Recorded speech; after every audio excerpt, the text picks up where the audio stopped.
Hello student, वाईडीटी classes में आपका स्वागत है। आज हम लोग वर्ग 8 के भूगोल का दूसरा चैप्टर भूमि, मृदा, जल, प्राकृतिक वनस्पति और वन्य जीवन संसाधन के प्रश्न उत्तर करेंगे। यह पार्ट 2 है। इसके पहले हम लोग एक वीडियो बना चुके हैं। तो चलिए वीडियो की शुरुआत करते हैं। 5वां नंबर प्रश्न से लघु उत्तरीय प्रश्न। पहला प्रश्न है, जल संरक्षण क्यों आवश्यक है? तो इसका उत्तर होगा, जल संरक्षण का तात्पर्य जल के अनावश्यक उपयोग को कम करना, जल स्रोतों को बचाना तथा जल का पुनःचक्रण द्वारा उपयोग के लायक बनाना। अर्थात जल संरक्षण का मतलब हुआ कि जल को बिना मतलब का बर्बाद नहीं करना है और जल के जो स्रोत हैं जहाँ से हमें जल उपलब्ध होता है उसे बचाना चाहिए तथा जल को ऐसी विधि अपनाना चाहिए जिसको हम लोग दोबारा पुनःचक्रण के द्वारा उपयोग के लायक बना सकें। ठीक है, उसे हम लोग जल संरक्षण कहते हैं। पृथ्वी पर उपलब्ध जल का 2.7% मीठा जल है। इनमें से सिर्फ 1% का उपयोग मानव करता है।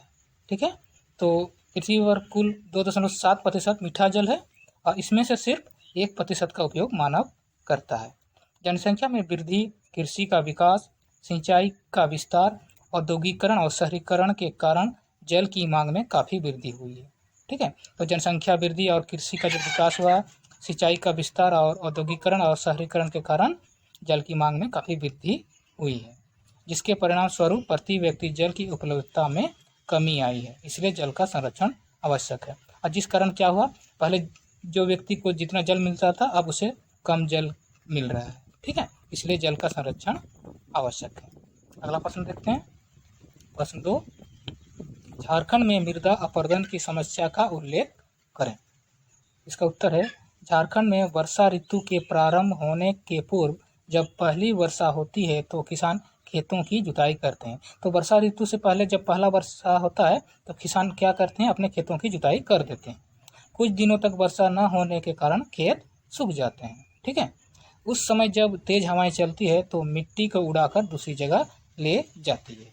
तो क्या होता है, जब खेत जुताई के बाद कुछ दिनों के बाद खेत सूख जाता है और उसके बाद जब तेज हवाएं चलती है तो मिट्टी उड़कर दूसरी जगह चली जाती है।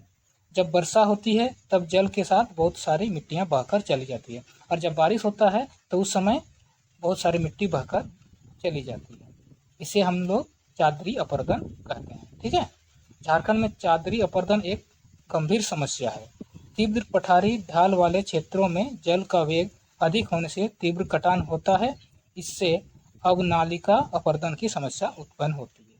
ठीक है, तो ये सब कारण है झारखंड में मृदा अपरदन के। ठीक है, अगला प्रश्न देखते हैं।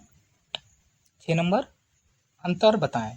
पहला दिया है वेदिका जुताई और समोच्च रेखीय जुताई। तो इसका उत्तर है वेदिका जुताई, समोच्च रेखीय जुताई। लेफ्ट साइड है पहला नंबर, वेदिका जुताई यह पहाड़ी क्षेत्रों में की जाती है। ठीक है, और समोच्च रेखीय जुताई का पहला है यह ढाल वाले क्षेत्रों में की जाती है। वेदिका जुताई हम लोग का दूसरा पॉइंट देखते हैं, पानी की कमी को पूरा करने के लिए किया जाता है। समोच्च रेखाई का दूसरा पॉइंट है यह मृदा अपरदन को रोकने के लिए किया जाता है। ठीक है, अगला प्रश्न देखते हैं हम लोग। दूसरा नंबर, ऊपरी मृदा और उपमृदा। ऊपरी मृदा और उपमृदा में अंतर हम लोग देखते हैं। इस ऊपरी मृदा का पहला पॉइंट है यह भूपट्टी की सबसे ऊपरी मृदा होती है। ठीक है, उपमृदा का देखते हैं पहला पॉइंट, यह ऊपरी मृदा के ठीक नीचे की मृदा होती है। ठीक है, ऊपरी मृदा का दूसरा पॉइंट है इसमें ह्यूमस उपस्थित होता है। उपमृदा का दूसरा पॉइंट है इसमें बालू, गाद, क्ले उपस्थित होता है। ऊपरी मृदा का तीसरा पॉइंट हम लोग देखते हैं यह मृदा उपजाऊ होती है। उपमृदा का तीसरा पॉइंट हम लोग देखते हैं यह मृदा उपजाऊ नहीं होती। ठीक है, अगला प्रश्न देखते हैं। 7 नंबर, कारण बताएं। पहला नंबर है जल नवीकरणीय संसाधन है। तो इसका उत्तर है जल वाष्पीकरण, वर्षण और जलवाष्प की प्रक्रियाओं द्वारा महासागरों से वायु, भूमि, नदियों द्वारा पुनः महासागरों में पहुंच जाता है। तो क्या होता है, जल वाष्पीकरण, वर्षा और जलवाष्प की प्रक्रिया के द्वारा महासागर से वायु में, वायु से भूमि, नदियों में और नदियों के द्वारा फिर महासागरों में पहुंच जाता है। इस प्रकार जल की पुनः पूर्ति निरंतर होती रहती है, इसलिए जल एक नवीकरणीय संसाधन है। ठीक है, अगला प्रश्न देखते हैं। दूसरा नंबर, अतिचारण मृदा का निम्नीकरण का एक कारक है। ठीक है, कारण बताना है।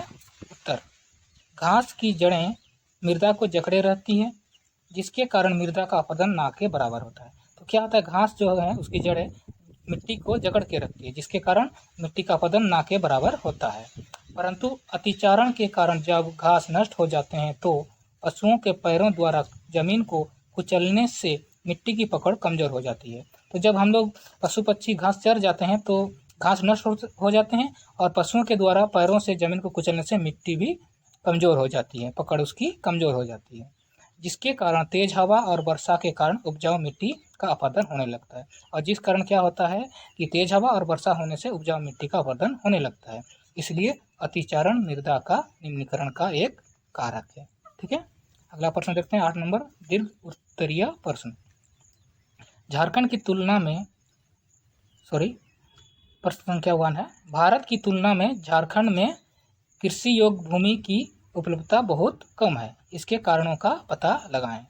तो इसका उत्तर है, भारत की कृषि योग्य भूमि 57% है, जबकि झारखंड की कुल कृषि योग्य भूमि 23% है।